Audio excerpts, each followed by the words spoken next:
نحمده ونصلي على رسوله الكريم أما بعد فأعوذ بالله من الشيطان الرجيم بسم الله الرحمن الرحيم قال الله تبارك وتعالى في القرآن المجيد والفرقان الحميد لقد كان لكم في رسول الله أسوة حسنة۔ محترم حضرات، اللہ تبارک و تعالیٰ کا بڑا فضل و کرم ہے اور انعام و احسان ہے کہ اس نے ہم لوگوں کو حضور پاک صلی اللہ علیہ وآلہ وسلم جیسے رسول عطا فرمائے۔ حضور پاک صلی اللہ علیہ وآلہ وسلم تمام انبیاء علیہ السلام کے سردار ہیں، تمام انسانوں میں افضل ہیں، تمام رسولوں میں افضل ہیں، انبیاء علیہ السلام کے سردار ہیں، اور حضور پاک صلی اللہ علیہ وآلہ وسلم جو دین لے کر کے آئے ہیں، جو قرآن پاک لے کر کے آئے ہیں، وہ قیامت تک آنے والے انسانوں کے لیے، سب کے لیے ہدایت نامہ ہے، زندگی گزارنے کا دستور العمل ہے۔ حضور پاک صلی اللہ علیہ وآلہ وسلم نے اس قرآن پاک پر عمل کر کے بتلایا۔ ہمارا دین یہ صرف ایک نظریہ نہیں ہے، فارمولہ نہیں ہے۔ جیسے دنیا کے لوگ جو ریفارمر ہوتے ہیں، ایک ریفارمر کھڑا ہوا، اس نے ایک فارمولہ پیش کیا زندگی گزارنے کا، کچھ دنوں کے بعد جب پریکٹیکل طریقے پر عملی طور پر اس پر عمل کیا گیا تو معلوم ہوا کہ یہ فارمولہ تو صحیح نہیں ہے، پھر اس کو کینسل کر دیا، پھر دوسرا فارمولہ آ گیا۔ ایسا نہیں ہے، یہ تو اللہ کا بھیجا ہوا دین ہے اور اللہ نے انسان کو بنایا ہے، تو اللہ تعالیٰ کو معلوم ہے کہ انسان کون سے کام کرے گا تو اس کے لیے فائدہ مند ہے، اس کی زندگی کے لیے، اس کی صحت کے لیے اور اس کے سماج کے لیے وہ کام اللہ نے کرنے کا حکم دیا، اور جو چیزیں اللہ کو معلوم ہے کہ انسان کے لیے نقصان دہ ہے ان سے منع فرما دیا۔ تو یہ اللہ کا بھیجا ہوا دین ہے، انسان کی فطرت کے مطابق ہے۔ انسان جب اس کے مطابق عمل کرتا ہے تو اس کو فائدہ ہوتا ہے، اور اس کے خلاف عمل کرتا ہے تو اس کو نقصان ہوتا ہے۔ تو یہ دین اللہ تعالی نے بھیجا، حضور پاک صلی اللہ علیہ وآلہ وسلم کے ذریعے سے بھیجا۔ حضور پاک صلی اللہ علیہ وآلہ وسلم نے صرف قرآن پاک کو پڑھایا نہیں، یہ نہیں کہا کہ پڑھ لو، بلکہ اس پر عمل کر کے بتلایا۔ حضرت عائشہ صدیقہ رضی اللہ تعالیٰ عنہ سے پوچھا صحابہ کرام نے کہ حضور صلی اللہ علیہ وآلہ وسلم کے اخلاق کیا تھے؟ تو انہوں نے کہا کان خلقہ القرآن، آپ کے اخلاق تھے قرآن پاک۔ قرآن پاک میں جو کتابی شکل میں موجود ہے، حضور پاک صلی اللہ علیہ وسلم نے اس کو عملی شکل میں پیش فرمایا، عمل کر کے بتلایا اس پر۔ آپ چلتا پھرتا قرآن تھے۔ تو حضور پاک صلی اللہ علیہ وآلہ وسلم نے یہ قرآن پاک کے احکام صرف ہم کو تعلیم نہیں دی، بلکہ اس پر عمل کر کے بتلایا، عملی شکل دکھائی اس کی، اور یہ بتلایا کہ اس طریقے سے تم عمل کرو۔ تو حضور صلی اللہ علیہ وآلہ وسلم کی جو زندگی ہے وہ سارے انسانوں کے لیے نمونہ ہے۔ اللہ تعالیٰ نے فرمایا لقد کان لکم فی رسول اللہ اسوۃ حسنہ، یقیناً تمہارے لیے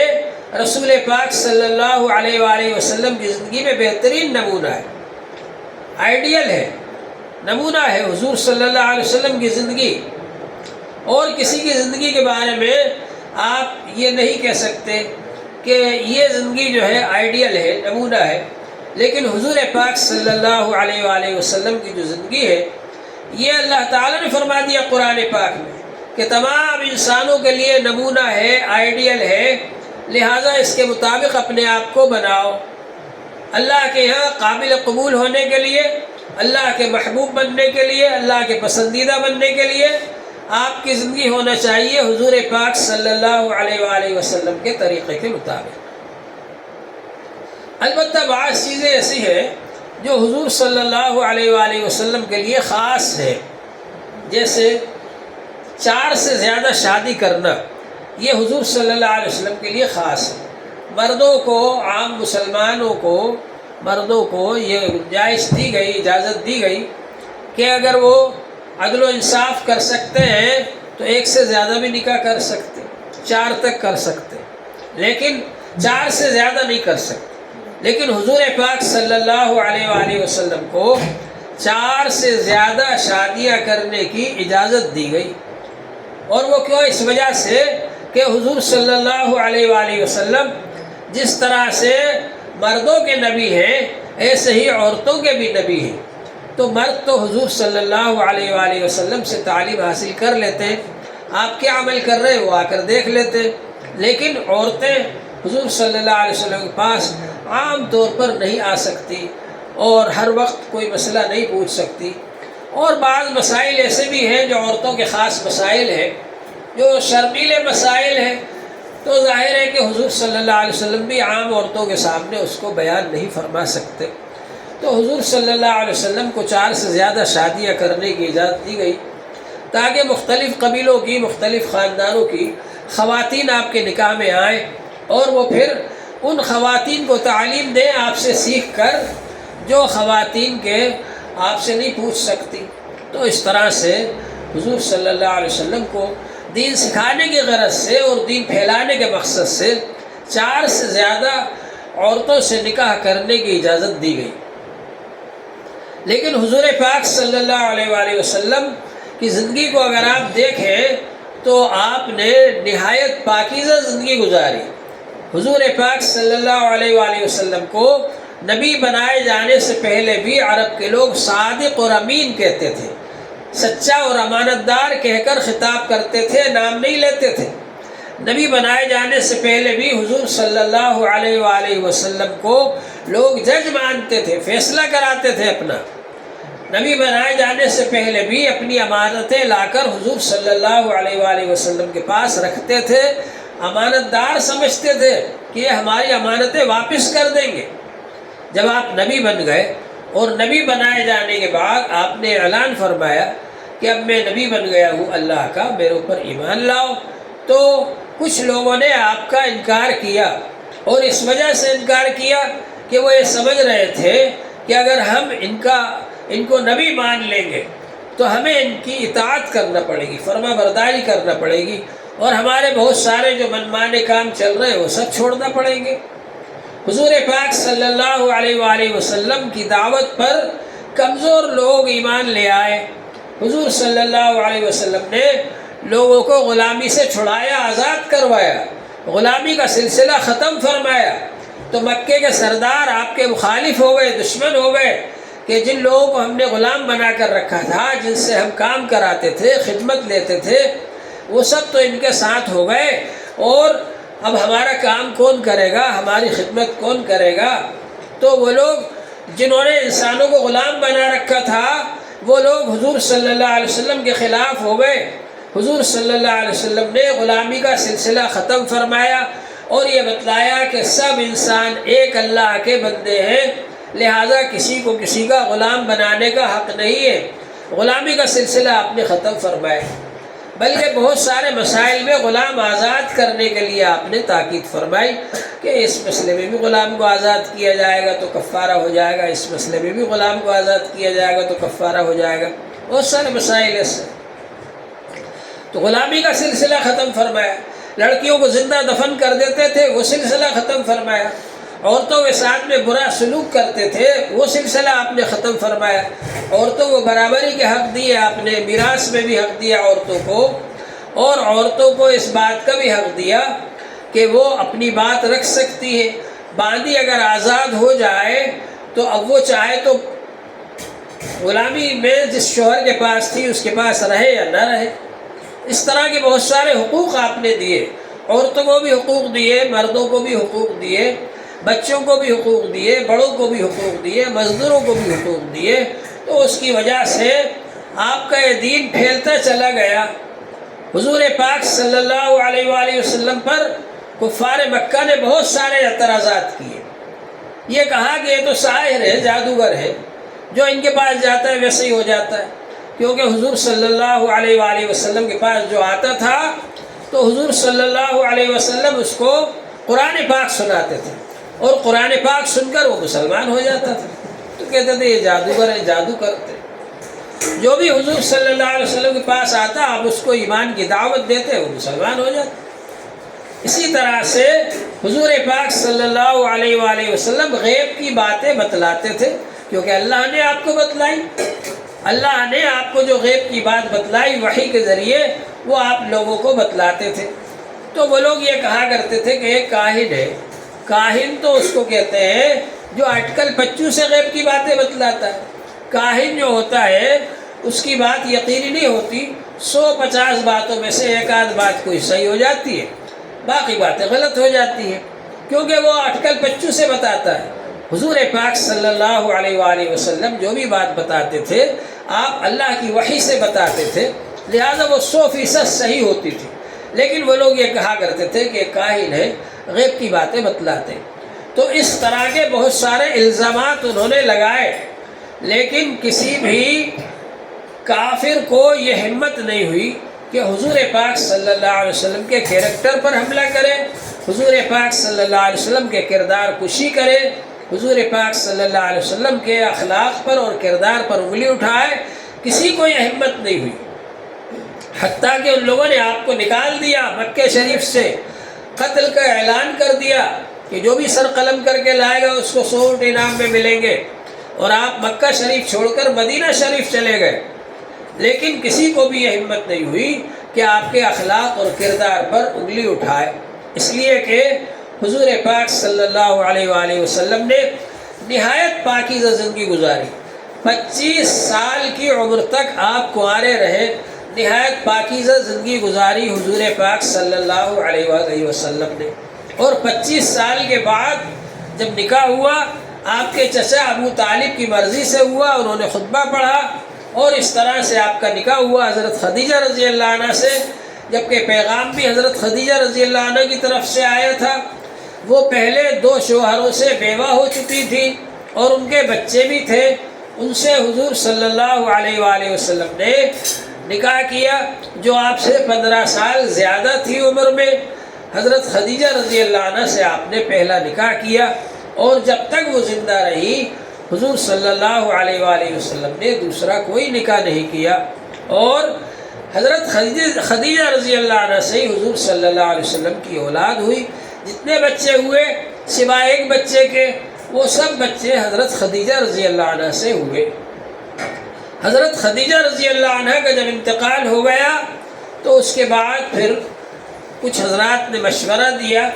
کہ آپ نکاح کر لیں۔ آپ کے گھر میں بچیاں تھیں بڑی بڑی، ان کی تربیت کے لیے عمر رسیدہ خاتون کی ضرورت تھی، تو حضرت سودہ رضی اللہ عنہ سے آپ نے نکاح کیا۔ حضرت سودہ رضی اللہ عنہ آپ کے نکاح میں رہی، اور پھر آپ ہجرت کر کے مدینہ شریف چلے گئے۔ گویا 53 سال کی عمر تک پہلے حضرت خدیجہ اکیلی آپ کے نکاح میں رہی، پھر حضرت سودہ اکیلی آپ کے نکاح میں رہی۔ اب اس کے بعد میں حضرت عائشہ رضی اللہ عنہ سے نکاح ہوا آپ کا، اور رخصتی ہوئی مدینہ جانے کے بعد۔ اب حضرت عائشہ رضی اللہ عنہ کے بارے میں ایک روایت یہ ہے کہ ان کی عمر 7 سال کی تھی یا 6 سال کی تھی نکاح ہوا جب، اور رخصتی ہوئی مدینہ جانے کے بعد جب 9 سال کی تھی۔ یہ روایت لوگوں نے بنا کر اور اس کی صحیح سند بنا کر مستند کتابوں میں اس کو ٹھوس دیا، داخل کر دیا، اور اسی روایت کو سارے لوگ بیان کرنے لگے اور نقل کرنے لگے۔ اس کا یہ نتیجہ ہے کہ غیر مسلموں کو بھی یہ موقع مل جاتا ہے کہ وہ ہمارے حضور صلی اللہ علیہ وآلہ وسلم کی شان میں گستاخیاں کرتے ہیں اس روایت کی بنیاد پر، اور حضور صلی اللہ علیہ وسلم کی کردار کشی کرتے ہیں۔ اس لیے ہم لوگوں کو یہ سوچنا چاہیے کہ اس روایت پر غور کیا جائے۔ حضرت عائشہ رضی اللہ عنہ ایسی روایت ہرگز بیان نہیں کر سکتی جس میں کہ خود ان کی توہین ہو، اور یہ روایت جو ہے یہ حدیث نہیں ہے۔ حدیث تو اس کو کہتے ہیں اللہ کی بات ہو یا رسول پاک صلی اللہ علیہ وسلم نے فرمایا ہو، نہ تو اللہ نے فرمایا نہ رسول پاک صلی اللہ علیہ وسلم نے فرمایا۔ حضرت عائشہ کی طرف سے ایک بات بنا لی کہ حضرت عائشہ کہتی ہے کہ میرا نکاح ہوا تو میں اتنی چھوٹی تھی کہ گڑیا لے کر کے حضور کے گھر گئی، اور میں حضور کے گھر جا کر بھی گڑیا سے کھیلتی تھی۔ یہ روایت بنا کر کے لوگوں نے اس کے اندر داخل کر دیا بڑی کتابوں کے اندر، حالانکہ وہ مصنفین نے بھی نہیں لکھا ان باتوں کو، بڑے بڑے مصنفین نے نہیں لکھا یہ تو بنو امیہ جن کا کام ہی یہی تھا کہ وہ دین میں خرابیاں پیدا کرتے تھے، دین میں ایسی چیزیں ملا دیا کرتے تھے، عملی طور پر بھی غلط کام کرتے تھے اور اس کی تلاش کرتے تھے کہ دین میں یا بڑے لوگوں سے اس کی تائید ہو جائے، صحابہ اکرام سے اس کی تائید ہو جائے جو وہ غلط کام کر رہے ہیں۔ اسی طرح سے وہ غلط روایتیں بنا کر کے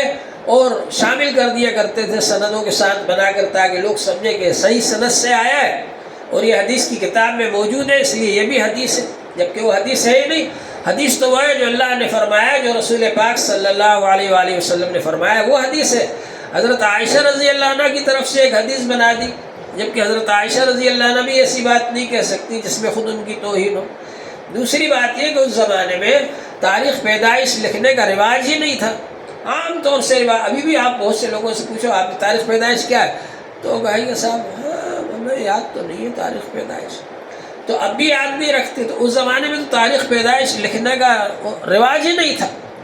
تو ظاہر ہے کہ اگر حضرت عائشہ رضی اللہ عنہ کی عمر کے بارے میں اختلاف ہوا تو دوسری روایت کو کیوں اختیار نہیں کر لیتے؟ حضرت اسماء رضی اللہ تعالی عنہ جو کہ حضرت عائشہ رضی اللہ عنہ سے 10 سال بڑی ہے، مشکوٰۃ شریف جنہوں نے لکھی ہے خطیب تبریزی رحمۃ اللہ علیہ، انہوں نے ہی الاقبال فی اسماء رجال، اسماء رجال پر راویوں کے حالات پر ایک کتاب لکھی جس میں صحابیات اور صحابہ کے حالات بھی ہیں، اور وہ مشکوٰۃ کے آخر میں لگی ہوئی ہے، اور اس میں حضرت اسماء رضی اللہ تعالی عنہ کے حالات میں لکھا ہوا ہے کہ ان کی وفات سن 73 ہجری میں 100 سال کی عمر میں ہوئی، اور وہ حضرت عائشہ رضی اللہ عنہ سے اپنی بہن سے 10 سال بڑی تھی۔ یہ الاکمال میں بھی لکھا ہوا ہے، اور ابن کثیر رحمۃ اللہ علیہ نے جو البدایہ والنہایہ لکھی ہے تاریخ، اس میں بھی حضرت اسماء رضی اللہ عنہ کے حالات میں یہی بات لکھی ہوئی ہے کہ سن 73 ہجری میں حضرت اسماء رضی اللہ عنہ کی وفات ہوئی ہے، انتقال ہوا ہے، اور اس وقت وہ 100 سال کی تھی اور حضرت عائشہ رضی اللہ عنہ سے 10 سال بڑی تھی۔ تو ظاہر بات ہے کہ ہجرت کے وقت حضرت اسماء کی عمر 27 سال ہوئی، اور جب حضرت اسماء کی عمر ہجرت کے وقت 27 سال ہوئی اور ان سے 10 سال چھوٹی ہے حضرت عائشہ رضی اللہ عنہ، تو حضرت عائشہ کی عمر 17 سال ہوئی۔ تو 17 سال میں تو لڑکی بالغ ہوتی ہے اور اس سے نکاح ہو سکتا ہے۔ تو اگر اس روایت کو لے لیں گے کسی کا کوئی اعتراض باقی نہیں رہے گا، لیکن ہم لوگوں نے بس لکیر کے فقیر بن کر جمود اختیار کرتے ہوئے اسی روایت کے پیچھے پڑ گئے اور اس روایت کو نہیں لیتے، جس سے کہ وہ سارے اعتراضات ختم ہو جاتے ہیں۔ تو حضور پاک صلی اللہ علیہ وسلم نے حضرت عائشہ رضی اللہ تعالیٰ عنہ سے بھی جو نکاح فرمایا، تو حضرت عائشہ رضی اللہ عنہ اچھی خاصی بڑی عمر کی تھی، اور صرف وہی ایک کنواری ہے جو حضور صلی اللہ علیہ وسلم کے نکاح میں آئی ہے۔ باقی جتنی بھی بیویاں ہیں وہ یا تو بیوہ ہے یا طلاق شدہ ہے جو حضور صلی اللہ علیہ وسلم کے نکاح میں آئی، اور وہ اس مقصد سے ان کو نکاح میں آپ لائے تاکہ وہ دین کو سیکھیں اور دوسروں کو سکھائیں، اور خواتین میں بھی دین اسلام پھیلے اور ان کو دینی مسائل معلوم ہو اور دینی تعلیمات ہماری آگے بڑھیں۔ اس مقصد سے حضور صلی اللہ علیہ وآلہ وسلم نے یہ زیادہ نکاح کیے۔ لہٰذا حضور صلی اللہ علیہ وسلم کی شان میں جو لوگ گستاخی کرتے ہیں وہ خود غلطی پر ہیں، اور ان کو یہ چاہیے کہ وہ حضور صلی اللہ علیہ وسلم کے حالات زندگی کو دیکھیں۔ ہندوستان میں بھی ایسے بہت سارے لوگ ہیں جنہوں نے حضور صلی اللہ علیہ وسلم کے حالات کو پڑھا اور پڑھ کر کے حضور صلی اللہ علیہ وسلم کے معتقد ہو گئے۔ آپ کو معلوم ہوگا کہ ایک آدمی نے، ایک مصنف نے کتاب لکھی ہے جس میں دنیا کے 100 بڑے آدمیوں کے نام جمع کیے، ان کے حالات جمع کیے، اور اس میں انگریزی میں لکھی ہے، وہ لکھنے والے بھی عیسائی ہیں، مگر انہوں نے سب سے پہلے حضرت محمد صلی اللہ علیہ وسلم کو رکھا اس میں، اور ان کے حالات لکھے کہ دنیا میں سارے لوگوں میں سب سے اچھے 100 آدمی، اور ان میں سب سے اچھے، سب سے باکمال حضرت محمد صلی اللہ علیہ وسلم۔ حالانکہ وہ لکھنے والے عیسائی ہیں، اگر وہ چاہتے تو سب سے پہلے حضرت عیسیٰ علیہ السلام کا نام لکھ دیتے۔ ہندوستان کے ہی ایک صاحب نے، ان کا یہ کہنا ہے کہ میں بہت خلاف تھا قرآن پاک کے اور مسلمانوں کے، اور میں نے قرآن پاک پڑھا، اور اس کے بعد جب میں نے حضرت محمد صلی اللہ علیہ وسلم کی زندگی کے حالات پڑھے تو میری آنکھیں کھل گئی، اور اس کے بعد پھر میرے جتنے اعتراضات تھے قرآن پر، مسلمانوں پر، سب ختم ہو گئے۔ تو حضور صلی اللہ علیہ وسلم کی سیرت پاک ایسی چیز ہے کہ اگر کوئی آدمی اس کو پڑھ لے سچے دل سے تو حقیقت یہ ہے کہ اس کی آنکھیں کھل جاتی. تو حضور صلی اللہ علیہ وسلم پر اعتراضات کرنا یہ اچھا نہیں ہے. حضور صلی اللہ علیہ وسلم نے نہایت پاکیزہ زندگی گزاری ہے، اور یہ ہم لوگوں کی کمی ہے کہ ہم لوگوں نے حضور پاک صلی اللہ علیہ وسلم کے حالات کو، آپ کی زندگی کو، آپ کے اخلاق کو سب کے سامنے بیان نہیں کیا، بتلایا نہیں. خاص طور سے غیر مسلموں کو بتلانا چاہیے. حضور پاک صلی اللہ علیہ وسلم کے ایسے اخلاق ہیں، ایسی عادتیں ہیں کہ ساری دنیا کے لوگ اس بات کو مانتے ہیں، اور یہی وجہ ہے کہ آج بھی مذہب اسلام سب سے زیادہ تیزی سے دنیا میں پھیل رہا ہے، اور لوگ اسلام کو پڑھ رہے ہیں، حضور صلی اللہ علیہ وسلم کے حالات کو پڑھ رہے ہیں اور دین کو قبول کر رہے ہیں. ہماری یہ کوشش ہونا چاہیے کہ ہم خود بھی حضور صلی اللہ علیہ وسلم کے طریقے کے مطابق زندگی میں عمل کریں، اپنی زندگی کو حضور صلی اللہ علیہ وسلم کے طریقے کے مطابق بنائیں. لقد کان لکم فی رسول اللہ اسوۃ حسنہ، سب سے بہترین نمونہ اللہ تعالیٰ کی طرف سے قرار دیا گیا حضور صلی اللہ علیہ وسلم کی زندگی کو. ہم سب کے لیے حضور کی زندگی کو اپنی زندگی کے لیے نمونہ بنائیں اور حضور صلی اللہ علیہ وسلم کی سنتوں کے مطابق عمل کریں. اللہ تبارک و تعالیٰ نے فرمایا ہے قُلْ إِن كُنتُمْ تُحِبُّونَ اللَّهَ فَاتَّبِعُونِ، آپ کہہ دیجئے اگر تم مجھ سے محبت رکھتے ہو، اللہ سے محبت رکھتے ہو، تو رسول اللہ صلی اللہ علیہ وسلم کے طریقے کے مطابق چلو، اپنی زندگی کو بناؤ حضور صلی اللہ علیہ وسلم کے طریقے کے مطابق، تو اللہ تعالیٰ خود تم سے محبت رکھنے لگیں گے. آج تم دعویٰ کرتے ہو کہ ہم اللہ سے محبت کرتے ہیں، اگر تم سنت کے مطابق عمل کرنے لگو گے، حضور صلی اللہ علیہ وسلم کے طریقے کے مطابق زندگی گزارنے لگو گے، تو اللہ تبارک و تعالیٰ تم کو محبوب بنا لیں گے، اللہ تعالیٰ خود تم سے محبت کرنے لگیں گے. ہماری یہ کوشش ہونا چاہیے، ہمارا یہ جذبہ ہونا چاہیے کہ ہم حضور صلی اللہ علیہ وسلم کے طریقے کے مطابق زندگی گزارنے والے بن جائیں. اپنے اخلاق و عادات میں، اپنے اعمال میں، اپنے حالات میں، ہر چیز میں، معاشرت میں، معاملات میں، ہر چیز میں حضور صلی اللہ علیہ وسلم کے طریقے کو اختیار کریں. اللہ جل شانہ ہم سب کو اس کی توفیق عطا فرمائے. وآخر دعوانا ان الحمد للہ رب العالمین.